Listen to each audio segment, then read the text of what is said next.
you know, the message had gotten out that we had a major storm coming. And when you look out, the sky was blue and red and green. I guess all these transformers going off, you know, exploding.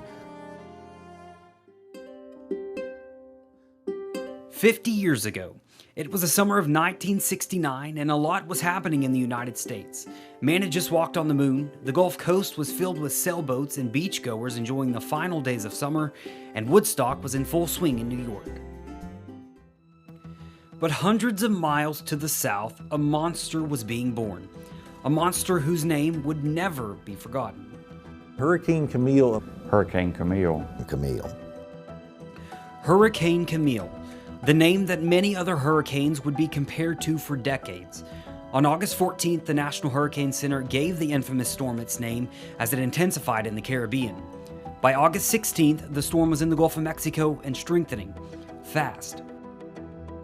The storm intensified to Category 5 on the 16th of August over the Gulf of Mexico. The deadly hurricane, now just a day away from the Mississippi coast, this left residents scrambling to prepare their homes, boats, and gave very little time to evacuate. Some residents, like Tom Holzhauser, who lived in Waveland, tried to evacuate, but ran out of time. I went out the door, I went to go bring a suitcase to the car, and the wind had already started coming so strong in gusts. It almost blew me down getting to the car. So I come back in, I said, no, it's too late to leave now. I didn't want to take a chance on trees and stuff coming down on the road. So we stayed here through the storm.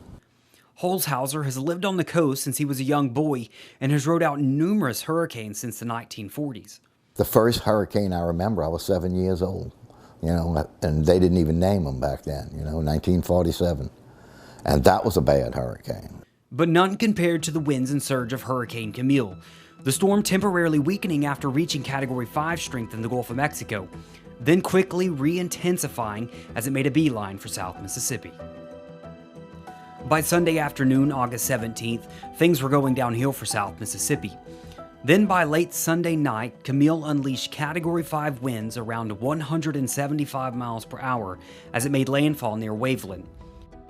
Holzhauser rode out both Camille and Katrina in his Waveland house, comparing the winds of the two storms. The wind was so strong in that one that it sounded, it made a roar. It was coming through so loud, so strong. It probably lasted maybe 4 hours, 4 or 5 hours, the bad part of the storm. But it was, I mean, extremely high winds the whole time.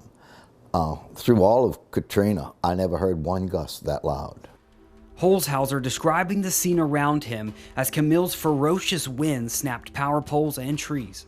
And so bright, like say, you could see transformers all over, you know, and it was just making bright colors all over. In the eye of the storm, he describes it as very short-lived. When it calmed down, I timed it, and it was 11 minutes. But the storm not only lashed the coast with extreme winds, storm surge washed away many parts of coastal Mississippi, creating tides over 20 feet, numbers that wouldn't be eclipsed for over 3 decades until Hurricane Katrina. Camille was a storm that all other hurricanes were compared to. Initially, winds were said to have peaked around 190 miles per hour as it made landfall near Waveland, making it the strongest landfalling hurricane in U.S. history. After a reanalysis project, though, the landfalling winds were decreased to 175 miles per hour, moving it to the second strongest landfalling hurricane behind the Labor Day hurricane of 1935, which struck the Florida Keys with winds of 185 miles per hour.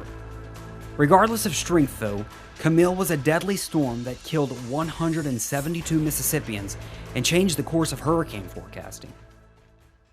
Yes, that may make it number 2 in the record books instead of number 1 behind the Florida Keys hurricane 1935, but Camille was still a hell of a dangerous storm, and it doesn't reduce the deadliness in any way, shape, or form.